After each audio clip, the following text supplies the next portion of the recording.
I'm Father Mitch, and welcome to EWTN Live, where we bring you guests from around the world. And tonight, we will already start looking toward our preparations for Lent, which begins on March 2nd for the Roman Rite this year.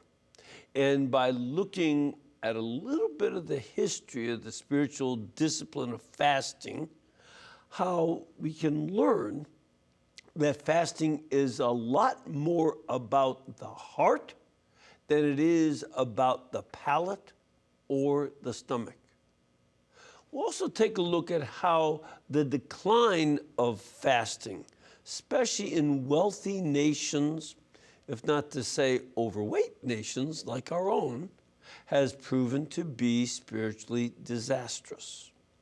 Before we get to talking about fasting, we want to feast our eyes on a brand new program that's coming to EWTN about Venerable Father Nelson Baker. To help us with that, EWTN's John Elson is here to tell us about Father Nelson. John, good to be with you, Father. I got to get all these consonants correct here. Elson on Nelson. Go ahead. What do you got on Father Nelson? Father, it's always good to be with you. I wanted to let our audience know that next Wednesday, February 16th at 11:30 a.m. Eastern and 11 p.m. Eastern, as you mentioned, we'll be debuting a new episode of They Might Be Saints dedicated to Venerable Father Nelson Baker. Father Nelson was born in Buffalo, New York in 1842 to a Lutheran father and a Catholic mother. At the age of 9, the young Nelson discerned that he'd like to be a Catholic, converted to the faith. Years later, fought for the Union Army during the Civil War and saw action in the Battle of Gettysburg. After the end of the war and his military career, he was able to become very proficient in business thanks to his father, who was a great businessman. And while he was on a business trip, he saw two young orphans with a heavy sack, and he talked to them, realized that they were living in the St. Joseph's orphanage in Limestone Hill. And after speaking with the priest rector, superintendent of that orphanage, discerned a calling to the priesthood. While in seminary, he and a small group of seminarians were able to travel to Europe to visit the great shrines throughout Europe. And the one shrine that caught his attention the most was the Shrine of Our Lady of Victory in Paris, France. Mm-hmm. And as we know, Our Lady of Victory is the title given to Our Lady in commemoration of the miraculous victory of the Catholic naval fleet against the Ottoman Turkish fleet in the naval battle of Lepanto in 1571, in an area that now is south of Greece. So after he was ordained a priest, a few years later, he became the superintendent of the very orphanage that he had discovered as a young man, and realized that that the orphanage had acquired a great amount of debt. He emptied his entire bank account to pay off a lot of that debt. And over the years, bit by bit, through the patronage of Our Lady of Victory, he had placed himself under her patronage in Paris, began to create bit by bit what has been called and what has become a city of charity. So not only did he have the orphanage, but he also created a home for unwed mothers, an infant home, a hospital, elementary school, high school, and an amazingly beautiful minor basilica, which he was able to create, build, and sustain all the other apostolic works by being the first person to practice nonprofit solicitation. So every night he'd write letters to people within the country and around the world asking for support. So Father Nelson is an amazing figure, and if he felt in faith that something needed to happen, he would not be deterred. And he always said that if he felt that he would never allow something that should be done or could be done to be undone. And so later in life, when he was thanked by many people for all that he had done, he said, "I didn't do anything, she did it," speaking of Our Lady of Victory. Mm-hmm. So he's a man of a tremendous example for us of a man of generosity and a man of great empathy. So we're really delighted to bring this program to our audience. Well, and that's going to be on Wednesday, February 16th. That's right. At 11:30 a.m. Eastern Time, and repeated at 11 p.m. Eastern Time. That's right. Also, if people want, they can go anytime they wish to ondemand.ewtn.org EWTN.com. ondemand.ewtn.com. Thank you, John. Thank you, Father. Appreciate that. Thank you. I've heard about this, Father Nelson, for quite a number of years, and people were saying that his cause should be promoted. So we'll see how this goes. Right, thank you. All right, we'll be back in just a couple of minutes with tonight's guest, so please stay with us.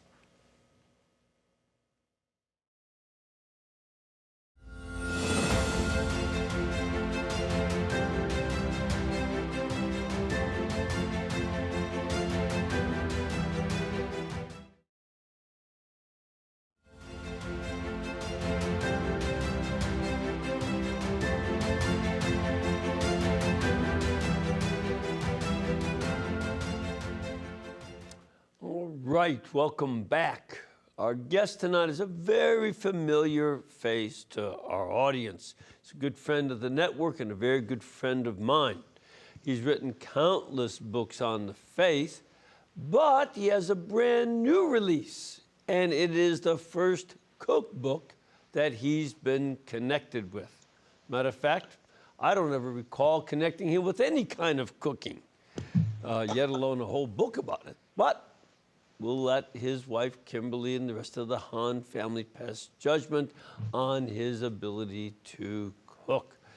Fortunately for all of us, he left the recipes and cooking duties to an acclaimed chef and a former Swiss Guard member, who is David Geiser. And David Geiser gave us the recipes for this book, but our guest gave some wonderfully significant essays to a book called the Lenten Cookbook. So tonight, we're going to start preparing for Lent by talking primarily about fasting, what it does and doesn't do for us in our spiritual and physical lives, and the reasons we change our thinking about how we approach food, and a number of other things during the 40 days before Easter. Please welcome Dr. Scott Hahn. Scott, how the heaven are you? Oh, I'm doing very well. It's great to see you, Father Mitch, especially here in our studios at the St. Paul Center. I do miss coming down to visit you in Birmingham, especially in the wintertime where we just survived ice storms and sleet and snow days and all of the rest. So well, then I shouldn't tell you how just on Monday I saw my first jonquil in full bloom. I won't mention that. You just did. Like Cicero, we'll pass over in silence the flowering that's going on down here. We're doing well. Oh, that's good. Well, hopefully, well, this is, you know, everybody's worried about global warming. This is a taste of what its reduction will look like. Yes. So you have these great essays for a cookbook. You know, I've not been part of any cookbook. This is not your strongest suit of writing cookbooks, is it? No, first, let me alleviate everyone's anxiety. There isn't a single recipe in this book that comes from me. This would not sell. People would not survive that. Kimberly has great recipes, but we don't include hers. But as you mentioned, this former Swiss Guard, David Geiser, who wrote the Christmas cookbook as well as a Vatican cookbook, and these have been bestsellers, but they've also done a lot of good for a lot of families. And so I was really pleased when Charlie McKinney of Sophia approached me about supplying essays to supplement this Lenten cookbook. And though I've never met the chef, I have heard so many good things that I recognize, too, that when I got the invitation to supply some essays that deal with Lent and spiritual discipline, this is something I need, and maybe others will benefit from it as well. And just so folks know, I haven't tried cooking any of these yet, but I tell you what, the recipes look fascinating. They really, really do. Things like cottage cheese frittatas, which is sort of an omelet with cucumber radish dip. And that just sounds absolutely fascinating. and with a wide variety of others, not to mention, things that like octopus with vegetable puree. I like octopus. I really do. It's when it's done right, it's really good. So, but then there are desserts like hot cross buns. So all of that is in there, so you can have a Lenten fare that's very delicious, but also not with meat. It's meatless meals that are healthy, tasty, and fun to make. But you did, like you say, you did not do the recipes. No. You did the first 60-some page, about 60, 70 pages of essays. Right. And your essays were also a real spiritual nourishment. You talk about some issues on fasting that are in abeyance in the United States and much of Western Europe. People are not fasting. I hear people say, I don't want to give up anything for Lent. I'd rather do something positive. Now, you have some comments on people fasting and giving things up. Why don't we start with that? Well, good. I think it's important to recognize that Lent is a time of discipline, but it's not simply a time of self-denial. And so when we think of what Jesus teaches in the Sermon on the Mount about almsgiving and prayer, he also adds fasting. So it's not primarily what we're doing without, but what we're going to be doing instead in giving alms. And likewise, in the early church, you find that sometimes fasting was done not only to make prayer more sacrificial and fervent, but also to provide food for other people who are in need. Right. So it's never an either or, it's a both and. But it's time for us as Catholics to kind of rediscover the joy of Lent. You know, it's interesting that when St. Benedict put together his rule, the only time joy is mentioned in the rule of St. Benedict is when he speaks of the joy of Lent. Now, we usually associate Lent with the kind of dour mortifications that begin with Ash Wednesday, when in fact there is a sense in which Jesus, for the joy set before him, endures the cross and despises the shame and undergoes all of these trials for our salvation. And so it isn't just one or the other. There is a certain rhythm to fasting and then feasting. We have that in Advent leading up to Christmas, and obviously we have that now coming up in Lent leading up to our Easter celebration. But this is something that is true for all civilizations, for all religions. The need that we have to discipline the body and its appetites. It's not the same thing as diet and exercise so you have a slim figure, but it is something essential to growing in human virtue. And so we have examples that are not biblical, that are not Jewish, that are not Christian. Aristotle speaks of it, for example, in the benefits in growing in virtue. But what we have in the Word of God is something that I think beckons us to recognize that if we're going to identify ourselves with Christ like he identified himself with us, that's going to include, well, it might not include going out to the desert to fast for 40 days and nights like our Lord did. But I mean, Moses did that, Elijah on his trip to Horeb as well. But you have even pagans like the king of Nineveh recognizing the need to express repentance in more than words and warm, fuzzy feelings. And so the very fact that the king of Nineveh calls for a fast in response to Jonah's preaching and brings grace and mercy down upon his people, it's a sign for us that if we want our culture to undergo change for the better, I think prayer needs to be coupled with fasting. And especially as we approach this season of Lent. I mean, going back to the first 3 or 4 centuries, it wasn't really until 325 at the Council of Nicaea when we get the Creed, but we also get Lent. And what was happening there is, of course, the bishops were recognizing that in different times and in different places, there were different disciplines. But generally speaking, there is this widespread recognition that just as the Pharisees fasted on, say, Tuesday and Thursday, twice a week, so Wednesday and Friday, when Judas betrays, when Jesus dies. This sort of spiritual discipline is part and parcel of how the church is spreading and how the faith is lived. And by 325, this practice becomes practically universal. And so the only question is, well, when do we celebrate Easter? And of course, that's what St. Athanasius supplies with the festal letters that are sent out. And how do we prepare for Easter? And this is where we have the Lenten disciplines, especially with Ash Wednesday and fasting and so forth. And we're off to the races, because I think it's time now in the 21st century for us to get over the post-conciliar hang-up that people had.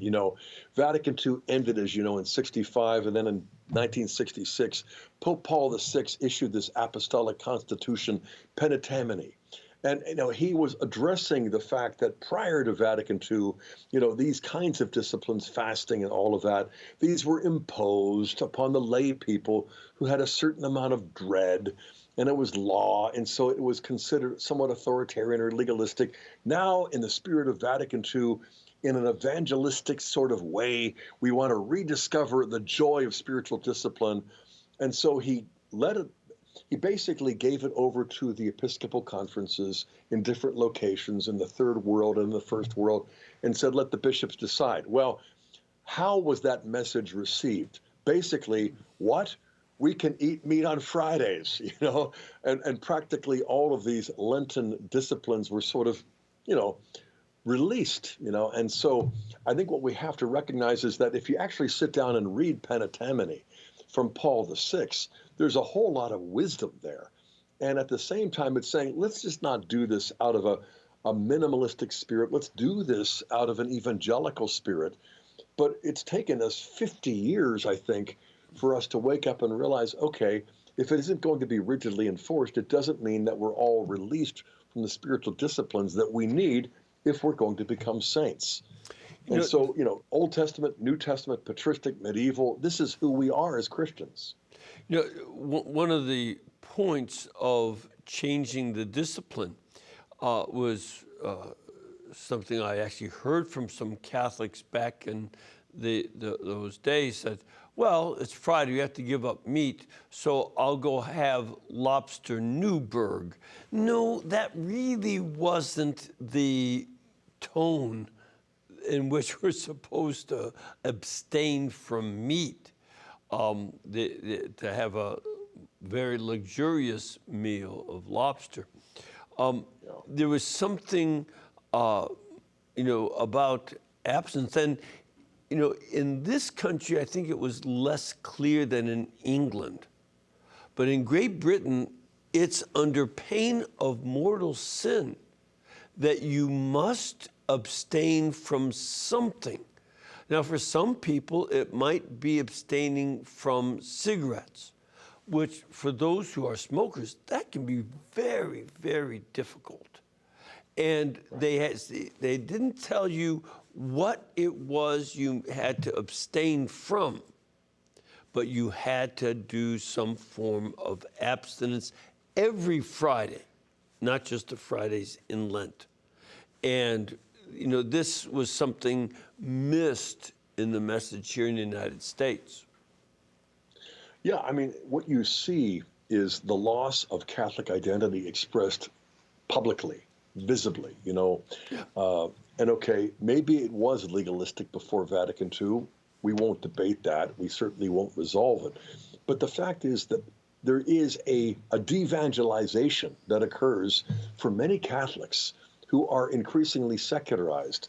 But for decades now, we've been hearing about the new evangelization and the need to re-evangelize those who have been de-Christianized. This is a project that I've been working on for many years, and this is an aspect of it because when you see the early church growing in pagan cultures, not just Rome, but in Persia and elsewhere, you see a subculture that is growing and flourishing and converting pagans in a way that's surprising because they basically see all of life redeemed. The incarnation shows us that there is a physical side to being spiritual. It's not all the soul. We're not just angels. We have bodies. And so there's a physical side to also becoming saints. And when you recognize that fasting magnifies the power of prayer precisely by coupling it with this physical act of faith, which is self-denial, abstinence, fasting, and that sort of thing, there is an intensification. I mean, even the Greek philosopher Aristotle recognized how essential fasting would be, not just to kind of be a philosophical elite, but just to be a person of virtue. And again, this is done around the world. It's universal.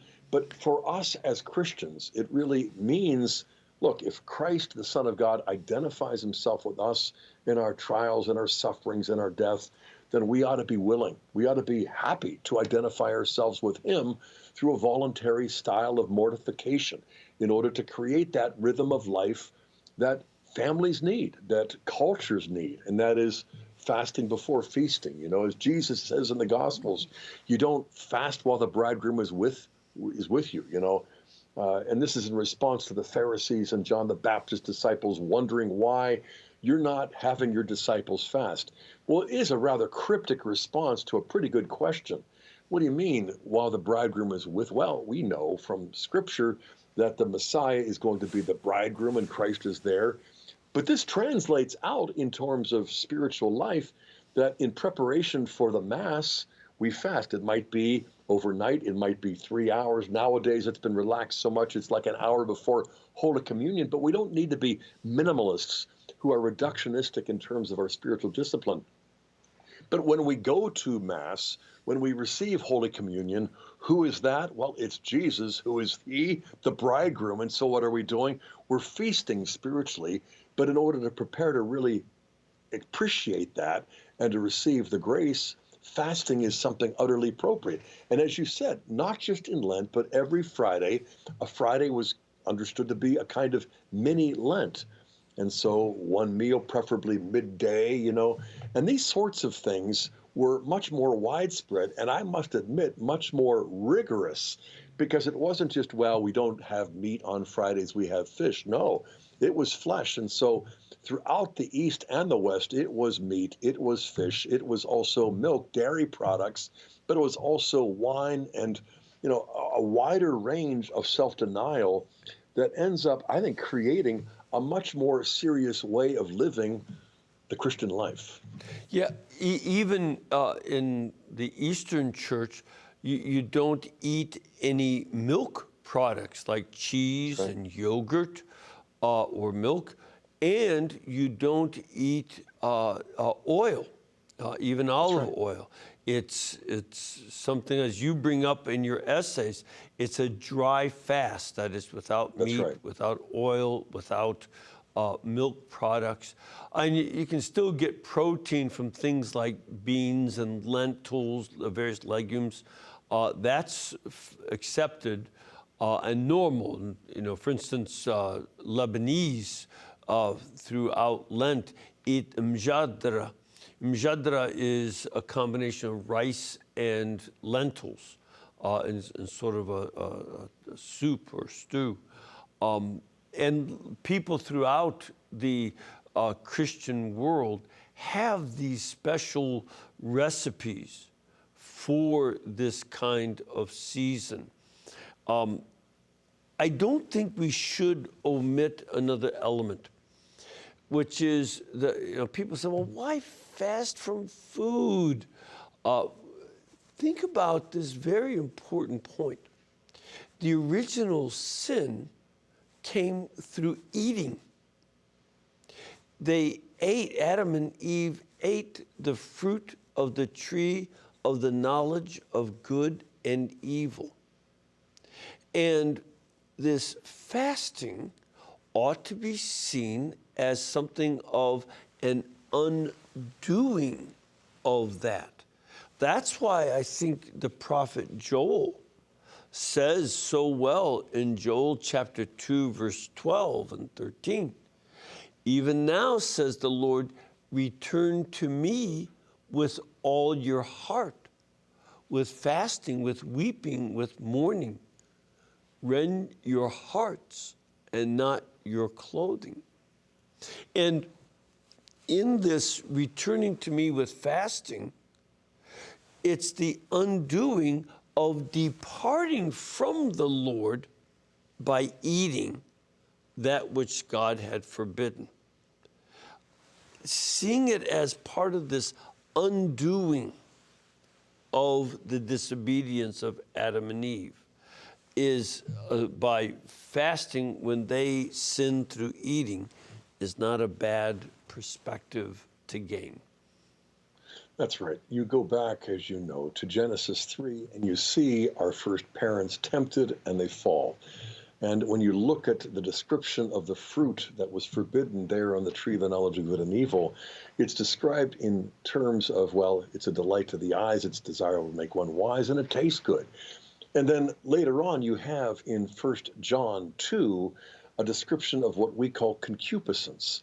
And it speaks about, this threefold concupiscence being the lust of the flesh, the pride of life, as well as the eyes. And so it's money, sex, and power for us today.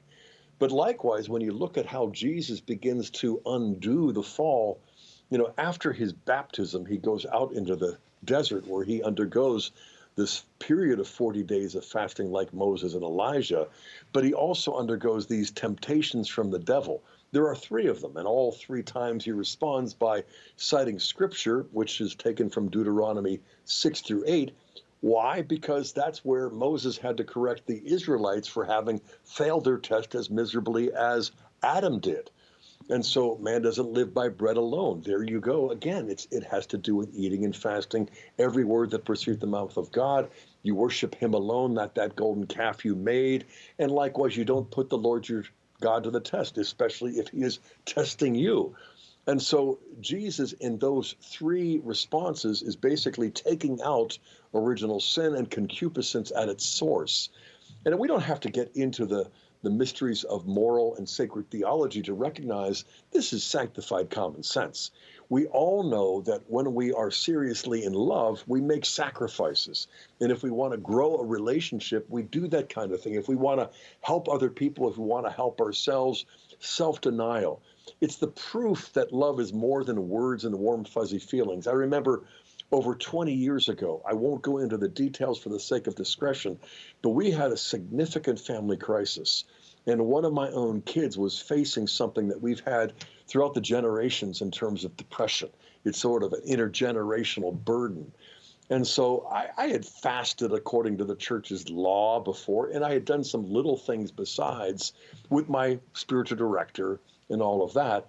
But then with his permission, I embarked upon something that lasted, well, from Lent through Easter, we celebrated, but then for the rest of the year, I continued these spiritual disciplines. And again, with a spiritual director. And after about a year or so, we saw something that could rightly be described as practically miraculous in the life, in the soul, but also in the body of my beloved child. And so I have continued that, again, with the counsel of good spiritual directors. I'm a supernumerary in Opus Dei, and so I get that kind of direction on a regular basis. But I would say that I was surprised at how much grace was released in my own family, but also in my life, so that 20 years later, I still now carry out a lot of what I learned to do back then. And I sense that there are still ongoing spiritual benefits, but every year I recognize the need to kind of renew the wellspring so that it's not just the same old thing, doing without salt on your eggs, or, taking a smaller portion, or, letting someone else have seconds, and, those minor mortifications. But as we prepare for Lent, we recognize that this really is the way that we enter more powerfully into the Paschal mystery. And I really sense that we are facing a culture that is woke, that is trying to cancel the Catholic faith, and the best defense is a good offense. It's the way that we joyfully live out the fasting and the feasting in a way that sets into motion grace as a counterforce that will really take out sin at its source, not only in my heart, my home, but also in the neighborhood and the world. Let's pause there. We have to take a little break, but we'll come back and pick up a little bit more about this, especially in terms of the history, because you spend time going back to the early history of the church on this. So let's come back to some of that in just a couple of minutes.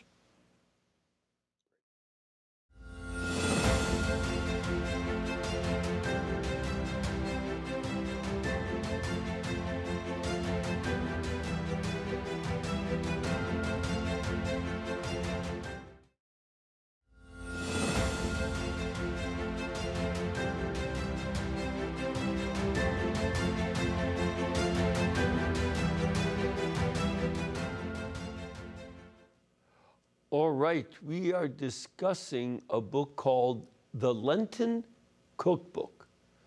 And the chef who came up with the recipes is David Geiser, who used to be a Swiss Guard and has written a couple other very fine best-selling cookbooks. But there are essays by our own friend, Scott Hahn. There are about 75 new, very international Lenten-themed recipes for you to use. Matter of fact, I was just looking again. I'm pretty sure I'm going to cook some of these potato pancakes, because that was one of the things that my mom would make on Fridays for supper, and used to like a lot of that. But also the essays by Scott Hahn tell a lot about the history and meaning of fasting. Now, this book is available at EWTNRC.com, our religious catalog, and it is item number 4696. So recommend it. That one, and the other one I want to try is the ginger soup. I like ginger. It's good for arthritis, you know. So I want to try that. Now, Scott, one of the things that you bring up in your essays is that fasting was not some medieval invention. This is mentioned as early as the 1st century, not only in the Gospels, but also in books like the Didache. First, what is the Didache? Well, let me back up and point out the obvious, and that is at the heart of Jesus' most famous sermon, the Sermon on the Mount, Matthew 5, 6, and 7, you have the instruction in chapter 6. And what is it about? Almsgiving, prayer, and, oh yeah, fasting. So it's not if you fast, it's when you fast. It's not if you give alms, it's when and how you do that, as well as prayer. So picking up right where the Old Testament left off, you cited Joel 2, you could see in Jonah 3, you can also find in Ezra 8, where this was a real essential part of what it meant to renew our covenant and to get closer to our Lord. But the Didache, one of the earliest documents we have from the 1st century, some dated to the 60s, others to the 90s, regardless, what's so interesting is that in the first paragraph of the Didache, you have this instruction that is echoing Jesus in the Sermon on the Mount. On the one hand, bless those who curse you and pray for your enemies. But the third injunction is startling. Fast for those who persecute you. Yes. Well, I found it easy to fast for my family members, maybe my parish, for cultural renewal in the church. But for those who persecute us, well, it goes beyond what St. Stephen does in forgiving when he's getting stoned. He sets into motion through his own discipline and suffering the redemptive graces that will bring about the conversion of Saul and others too. And so the Didache is just simply reminding the readers of what Christians have been doing since the death and resurrection of Jesus. And so over the course of the next 2 or 3 centuries, you find, again, in the East with the Greeks and also in the West with the Latins, this kind of widespread acceptance of fasting at least twice a week, but also approaching Lent with a certain austerity. In Tesori's book, Fasting, which I cite, you see a diversity or a variety of disciplines, but you also recognize that there is growing unity. But by our standards today, you would look and you'd say, as Tesori states, in the early Latin Church, all the faithful, clergy and lay people fasted. And when you compare their disciplines to ours, for approximately 40 days, they ate 1 meal a day, and then after Vespers, and by comparison with us, it is serious, austere, and demanding.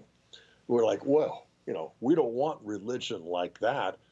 And yet at the same time, Rodney Stark, the great sociologist of religion, has written a number of books, points out that the more demanding a religion is, not only does it expand, it explodes, it grows, and people have this gut sense that if I'm going to believe in God and think about the next life and live my life here and now for that, in a certain sense, no pain, no gain. And the greater the pain, the greater the gain, not because we're practicing spiritual masochism, but just because we recognize that the rhythm of life in the natural order corresponds to the supernatural order, no cross, no crown. And so if we're going to recognize that Christ didn't suffer and die to exempt us from suffering and death, rather, he suffered and died to endow our meager suffering with a redemptive value, then the common currency of this economy of grace is not just warm, fuzzy feelings we have after a homily. It really is the kind of suffering that we embrace. It can be voluntary, such as Lenten discipline. It can be involuntary, such as the sufferings we're all going to face since death comes to everyone.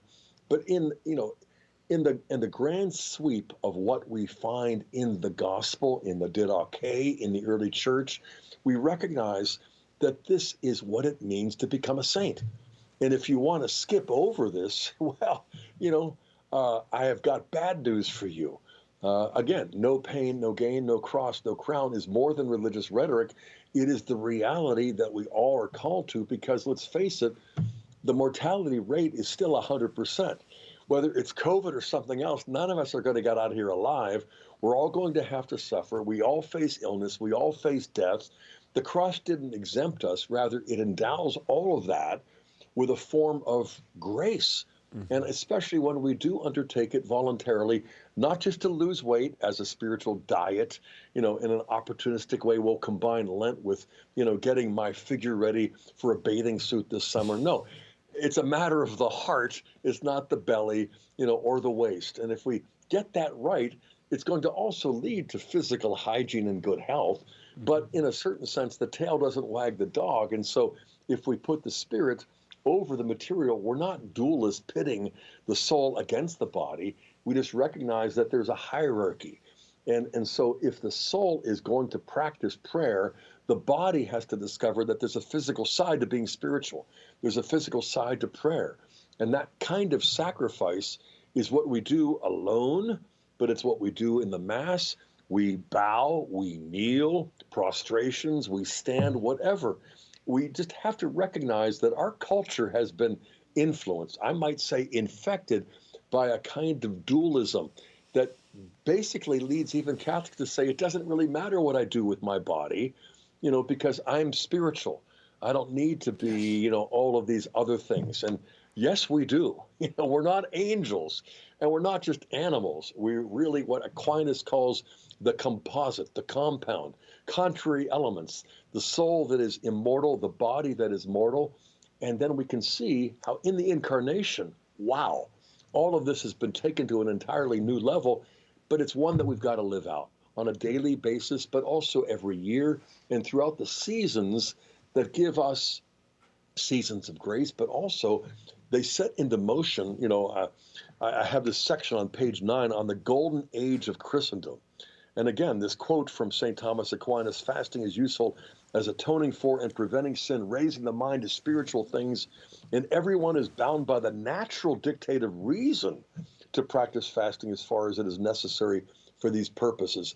And we could go on, but from Christ through the Didache, through Nicaea, all the way to the medieval and the modern, it really is time for us to not be ashamed or embarrassed or afraid, but to really a joyful reappropriation of the disciplines of our tradition.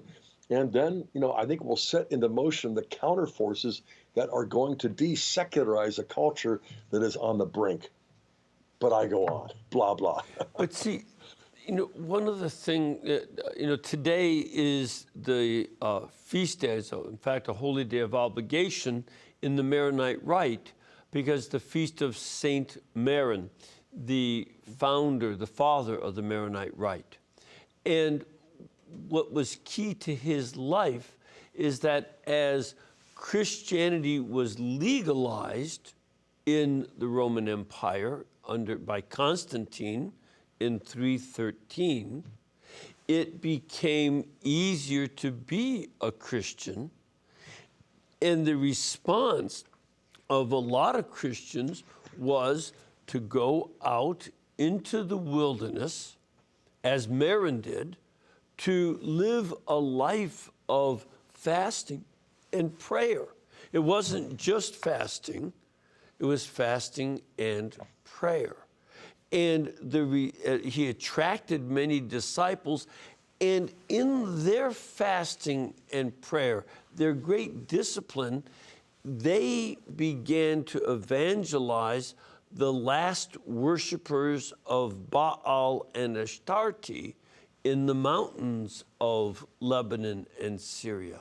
They began this whereas the Christians that were comfortable in the big cities and living a fairly luxurious life were not able to reach out to these pagans, but those who had fasted very seriously had gone out and were very successful in winning them over to Christ.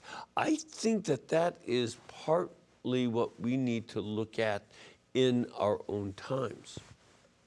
I think you're exactly right, and profoundly so. You know, fasting has always been recognized and practiced as an essential weapon in the spiritual arsenal that we need to conduct spiritual warfare. And again, take it beyond the realm of rhetoric and to recognize that self-renunciation means, okay, we're not going to just simply satisfy all of our bodily appetites. We're going to subdue the flesh by the power of the Spirit. We're going to become more aware of our weakness. We're going to become more aware of our need for God's grace, but we're going to get not only closer to God, but we're going to get other people closer to God, even people we don't even know. I mean, I remember reading St. Athanasius' Life of Anthony. You know, here's St. Anthony of the Desert, who is the spiritual father of not only the hermits, but practically speaking, monasticism. And what he experienced, what Athanasius experienced at the Council of Nicaea was this unexpected triumph over the heretic Arius, but he attributes that and many other graces to the fasting and the prayer and the disciplines of St. Anthony and these other hermits. And I mean, the legends, the stories, I think the truths are he was fighting the devil. I mean, he was thrown around the cave, and his sufferings gained for us, you know, not something that he doesn't add to Christ's sufferings. He doesn't subtract from Christ's sufferings. No, Christ is living his life out in the members of his mystical body, in Athanasius at the council, but in Anthony there in the desert, in the cave, where his prayer, his fasting is defeating the devil so that the church can advance and overcome the heresy of Arianism. And this is true in every age, even though many of these people haven't had lives written about them like Athanasius wrote about Anthony. But I mean, God knows, heaven is hearing the prayers and the fasting and sending us grace, whether we know the source or not. And, you know, I recognize that I have my limitations in my mid-60s especially. And so when I approach Lent, I recognize, okay, the church's law about abstinence is from the age of 14 until death. The law of fasting is from 21, I think, until the age of 59. I think it's 14. In the Roman Rite, it's 14 through 59. 59, yeah. But we let our kids do it, you know, when they were 8, 9, or 10. And now that I'm in my 60s, I am going to continue doing it because we need to draw the grace of God down. We also need to subdue the appetites, the emotions, the passions of our own flesh.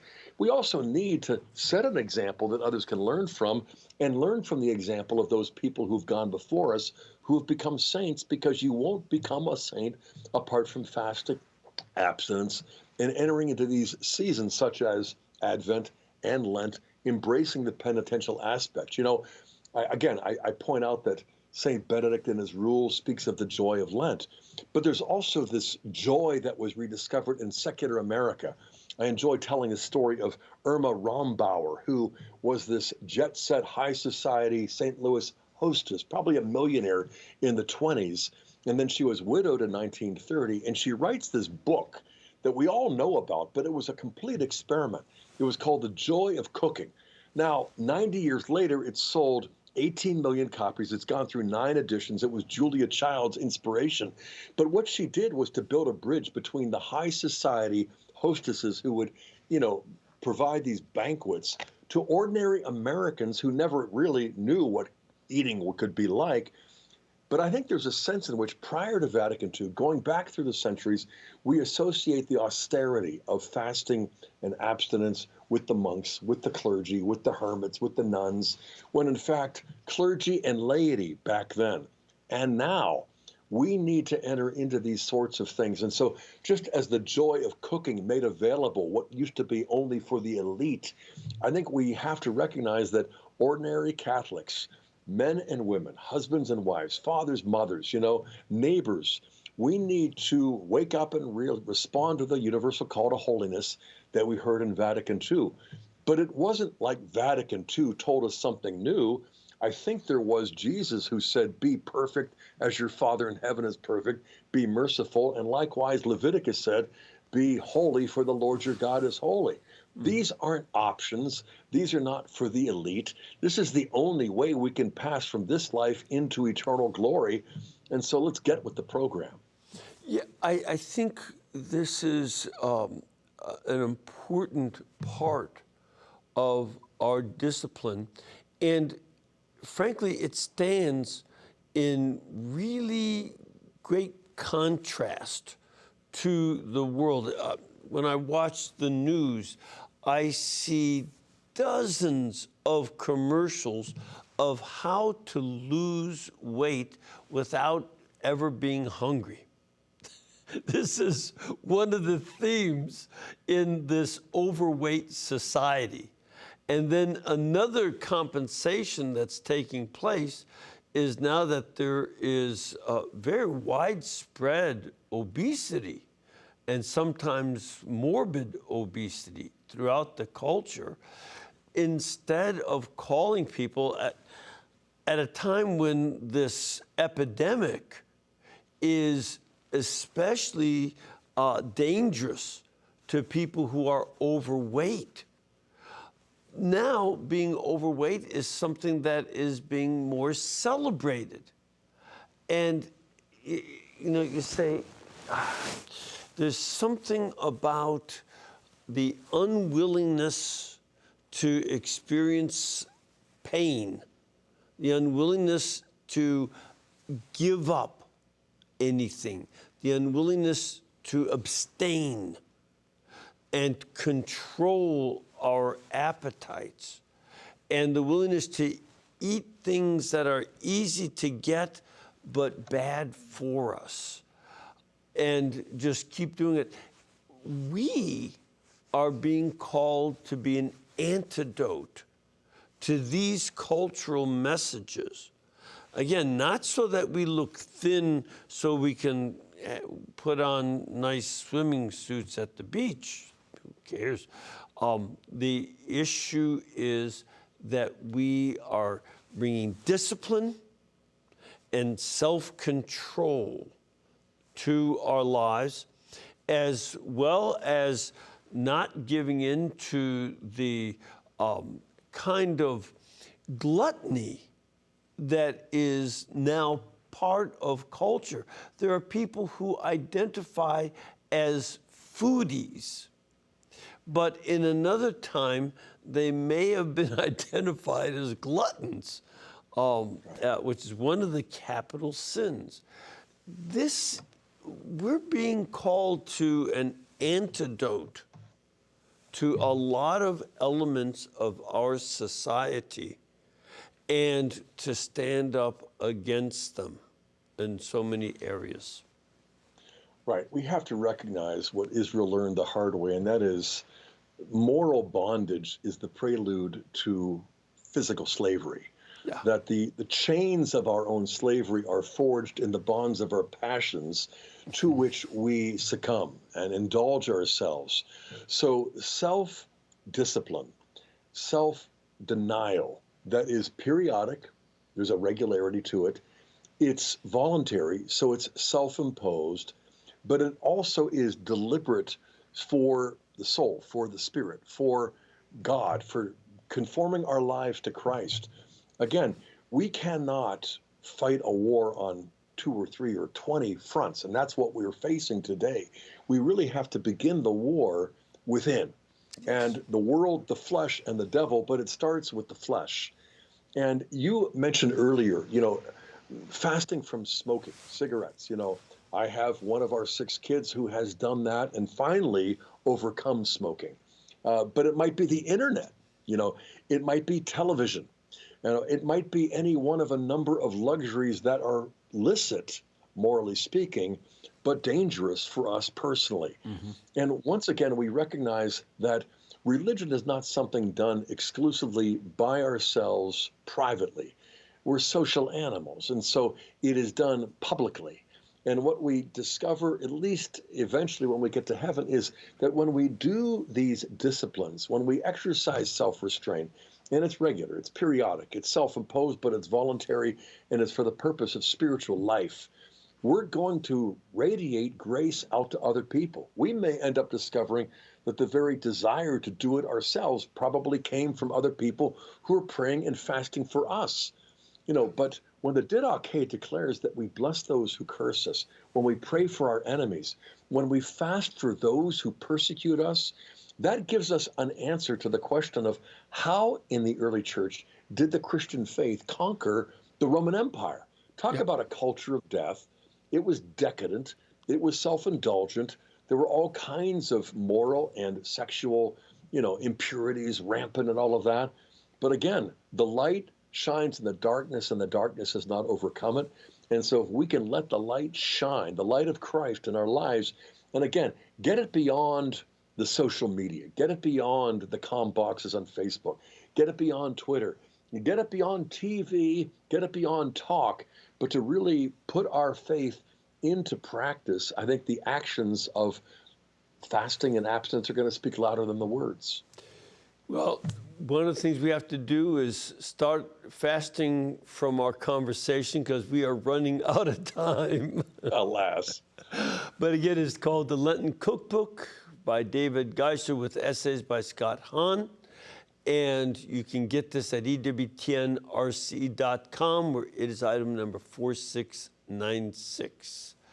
Again, Scott, thank you so much for being with us. May the Lord bless you and all of our viewers, the Father, the Son, and the Holy Spirit. And again, you can be here, and all our other shows can be here because you viewers make it possible. Keep us in between your gas bill, electric bill, and cable bill, and we'll pay our bills too. Thank you.